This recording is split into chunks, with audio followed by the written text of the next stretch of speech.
जैसा कि आपको पता होगा कि जाप करने वाला जो माला होता है उसमें 108 मनके होते हैं, यानी कि मोती होती है, जो कि ये रुद्राक्ष का बना हुआ है, तो इसमें 108 रुद्राक्ष लगी हुई है। तो जाप शुरू करने से पहले आपको ध्यान में देना है कि आप जिस माला का इस्तेमाल कर रहे हो, तो उसमें 108 मनके हैं या नहीं। माला के ज़रिए जाप शुरू करने से पहले आपको माला के बारे में पता होना चाहिए।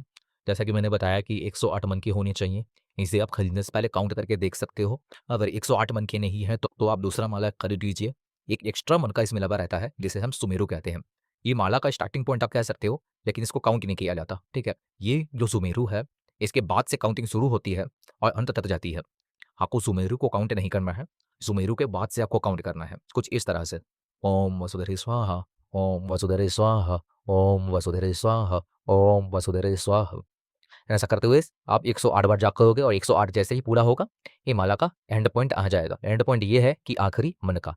सुमेरु को काउंट नहीं करना है। जैसे ही सुमेरु टच होगा वो 109 होगा, तो उसको हम जाप में काउंट नहीं करेंगे। तो मैं इस तरह से जाप करता हूँ और जाप करना अगर माला के ज़रिए आप जाप करते हो तो आपको एक स्थान चाहिए होगी, क्योंकि खड़े-खड़े भी कुछ लोग जाप करते हो। अगर आप छोटा मंत्र का जाप कर रहे हो, जैसे ओम नमः शिवाय, ओम वसुधैर्य स्वाहा, तो आप खड़े-खड़े भी जाप कर सकते हो, कोई दिक्कत नहीं है।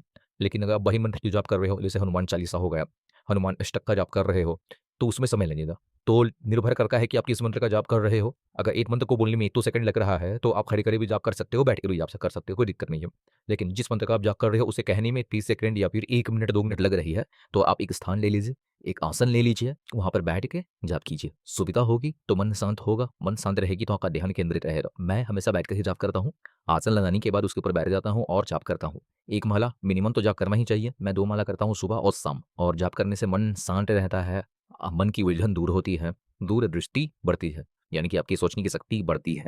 ये मंत्र का ही प्रभाव है। आप किसी भी मंत्र का जाप करो, उसका कुछ ना कुछ प्रभाव आपके शरीर पर पड़ता ही है। क्योंकि आप एक ही चीज़ को बार-बार जब कहते हो ना, तब तो आपका मन का कॉन्सन्ट्रेशन बढ़ता है और जो मंत्र का उच्चारण होता है, उसके ज़रिए आती आंतरिक शुद्धि होती है।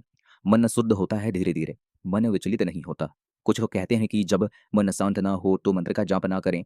गुस्सा आ रहा है या फिर आपका मन विचलित है, डिप्रेशन में हो, तो आपको जाप नहीं करना चाहिए। लेकिन ऐसा नहीं है। अगर आप डिस्टर्ब हो, आपका मन काम नहीं कर रहा, मन कहीं और खोया हुआ है, इस कंडीशन में भी अगर आप मंत्र का जाप करते हो, तो आपका मन स्टेबल हो जाता है, मन शांत हो जाता है।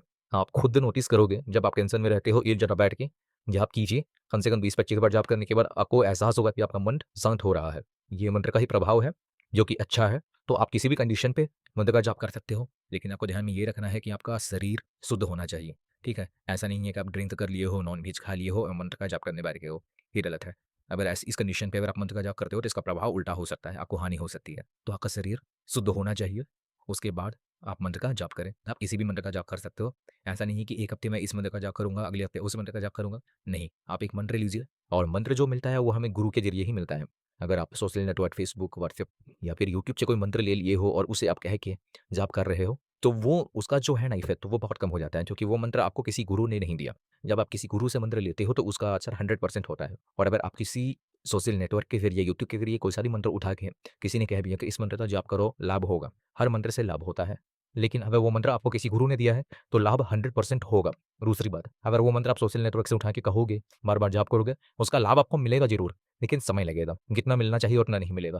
क्योंकि गुरु के द्वारा दिया गया मंत्र आशीर्वाद के साथ आपके पास आता है, और उस मंत्र का अगर आप जाप करते हो, तो गुरु का साथ और आपका संकल्प दोनों काम करता है। संकल्प यानी कि आपने जाप शुरू किया और किसी मन्नत के ज़रिए या फिर आपके पारिवारिक सुख में भी है, आपने मंत्र का जाप किया, तो वो आपको फल मिलेगा। ठीक है? तो कि गुरु का आशीर्वाद आपके साथ आया है मंत्र के साथ। ठीक है? तो ये छोटी-छोटी बातें हैं मंत्र जाप करने के लिए हमें किस कंडीशन, किस तरह से करना चाहिए, कौन-सा मंत्र का जाप करना चाहिए, इसके बारे में आपको बताया। और